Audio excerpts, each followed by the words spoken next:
एक बार की बात है, राजा अकबर अपने दरबार में बैठकर कुछ विचार कर रहे थे। तभी अचानक उन्हें ख्याल आया कि उनकी दाढ़ी और बाल काफी बढ़ गए हैं। इस ख्याल के आते ही उन्होंने अपने एक दरबारी को बुलाकर नाई को फौरन हाजिर होने का संदेश भिजवाया। राजा का संदेश मिलते ही नाई महल पहुंच गया। महल पहुंचकर नाई राजा की हजामत बना ही रहा था कि कहीं से एक कौवा वहां आकर बैठ जाता है और कांव कांव करने लगता है। राजा अकबर नाई से पूछते हैं, यह कौवा कांव कांव क्यों कर रहा है? इस पर नाई जवाब देता है, यह आपके पूर्वजों का हाल चाल बताने आया है।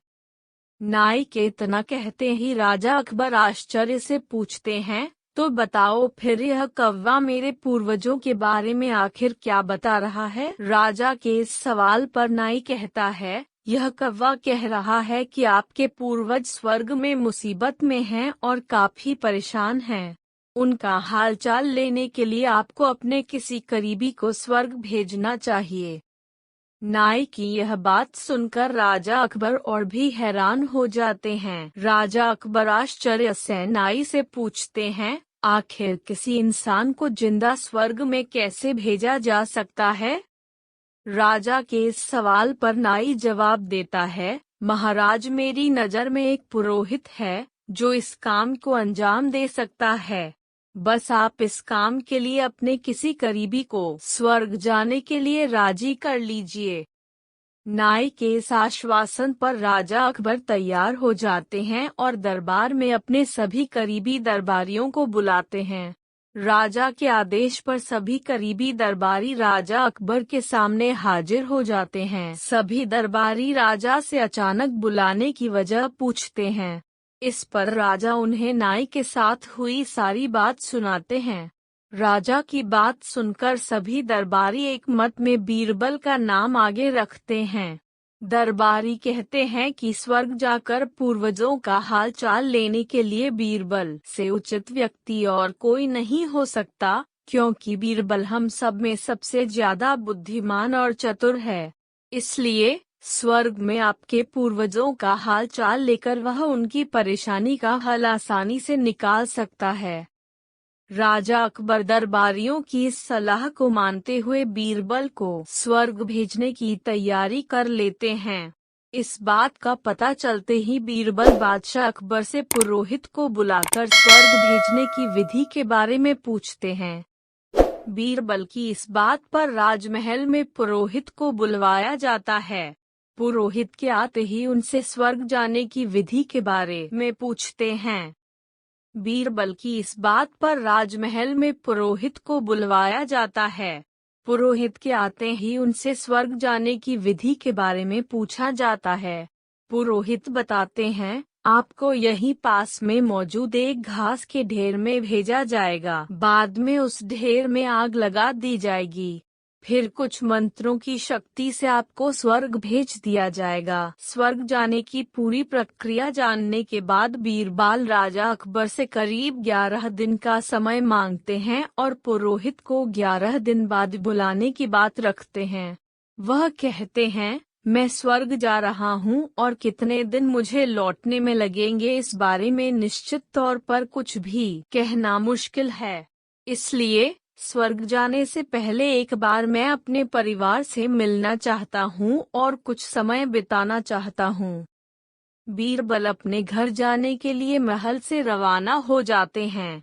देखते देखते 11 दिन बीत जाते हैं। 12वें दिन बीरबल स्वर्ग जाने के लिए राजा अकबर के सामने हाजिर होते हैं। पुरोहित को बुलाया जाता है और बीरबल को स्वर्ग भेजने की तैयारी की जाने लगती है। पुरोहित बीरबल को स्वर्ग भेजने के लिए महल से कुछ दूर घास का एक ढेर लगवाते हैं। बीरबल को स्वर्ग भेजने के लिए घास के ढेर के अंदर भिजवाया जाता है। घास के ढेर के अंदर जाते ही पुरोहित घास के ढेर में आग लगा देते हैं और बीरबल को स्वर्ग भेजने की प्रक्रिया पूरी होती है। धीरे धीरे 2 महीने बीत जाते हैं और राजा अकबर को बीरबल की चिंता होने लगती है। तभी अचानक बीरबल दरबार में हाजिर हो जाते हैं। राजा अकबर, बीरबल को देखकर प्रसन्न होते हैं और अपने पूर्वजों का हालचाल पूछते हैं। तब बीरबल बताते हैं, आपके पूर्वज काफी खुश हैं और मजे में हैं।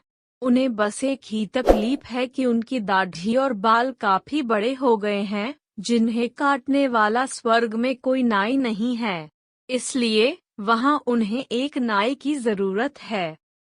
बीरबल कहते हैं, ऐसे में हमें आपके पूर्वजों के लिए एक अच्छे नाई को स्वर्ग भेजने की तैयारी करनी चाहिए। बीरबल की इस बात पर राजा नाई को स्वर्ग जाने का आदेश देते हैं। राजा का आदेश सुनकर नाई घबरा जाता है और राजा के पैरों में गिरकर माफी मांगने लगता है। नाई राजा से कहता है कि यह सब कुछ उसने वजीर अब्दुल्ला के कहने पर किया था। यह सब उन्हीं की साजिश थी ताकि वह बीरबल को अपने रास्ते से हटा सकें। अब राजा अकबर के सामने सारी सच्चाई आ चुकी थी। ये सब जानने के बाद राजा अकबर ने वजीर अब्दुल्ला और उनके साथियों को दंड देने का आदेश दिया। अंत में राजा अकबर बीरबल से पूछते हैं, तुम्हें इस सच्चाई का पता कैसे चला और तुम घास के ढेर में आग लगने के बाद कैसे बच गए? तब बीरबल जवाब देते हैं, आग के ढेर में जाने की बात सुनकर मुझे इस साजिश का अंदाजा हो गया था। इसी वजह से मैंने 11 दिन का समय मांगा था। उन 11 दिनों में मैंने उस घास के ढेर वाले स्थान के नीचे से अपने घर तक एक सुरंग बनवा दी थी। उस सुरंग के जरिए ही मैं वहां से बचकर निकल पाया।